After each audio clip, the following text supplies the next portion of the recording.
আসসালামু আলাইকুম দর্শক, আশা করি সবাই ভালো আছেন। প্র্যাঙ্কিং এন্টারটেইনমেন্টের বহুল প্রতীক্ষিত ও তুমুল জনপ্রিয় নাটক দুনিয়া টাকার গোলামের তৃতীয় পর্ব ইতিমধ্যেই আমরা দেখেছি। শোয়েব শান্ত এবং লামহা আনসুরের অনবদ্য অভিনয়ে গড়া এই পর্বটি আমাদের মনে যেমন আবেগ তৈরি করেছে, তেমনই জন্ম দিয়েছে একাধিক রহস্যে। আজ আমরা আলোচনা করব এই নাটকের আগামী অর্থাৎ চতুর্থ পর্বে কী ঘটতে চলেছে এবং এই ধামাকা পর্বটি আপনারা কবে কখন দেখতে পাবেন।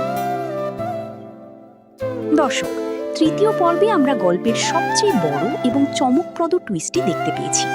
এতদিন যাকে আমরা মির্জা বাড়ির সাধারণ কাজের ছেলে বা ঘর জামাই গোলাম মাওলা হিসেবে দেখে আসছিলাম, সে আসলে ছদ্মবেশে থাকা 10,000 কোটি টাকার কার্মা গ্রুপের মালিক শেহজাদ চৌধুরী।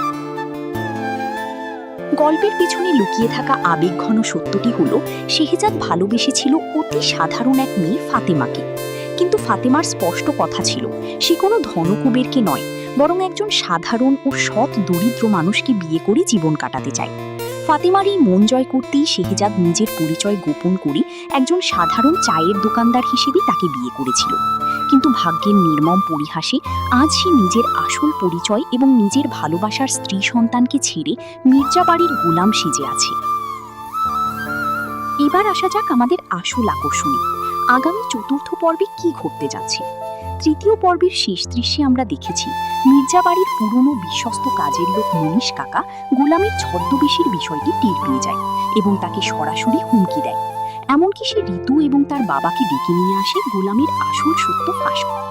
চতুর্থ পর্বের শুরুতেই আমরা দেখতে পাই মনীষ কাকা হয়তো গোলামকে সবার সামনে এক্সপোজ করতে চাইবে। তবে শেহজাদ চৌধুরী হিসেবে তার যে বিশাল সাম্রাজ্য এবং নিরাপত্তা বাহিনী রয়েছে, তারা হয়তো সঠিক সময়ে এসে মনীষের মুখ বন্ধ করার কোনো ব্যবস্থা করবে। অথবা শেহজাদ নিজেই মনীষকে কোনো বড় প্রস্তাব দিয়ে এই রহস্য আপাতত গোপন রাখতে বাধ্য করবে। ঋতু এবং তার পরিবার গোলামকে প্রতিনিয়ত যেভাবে অপমান এবং লাঞ্ছনা করে আসছে, তার কি অবসান ঘটবে?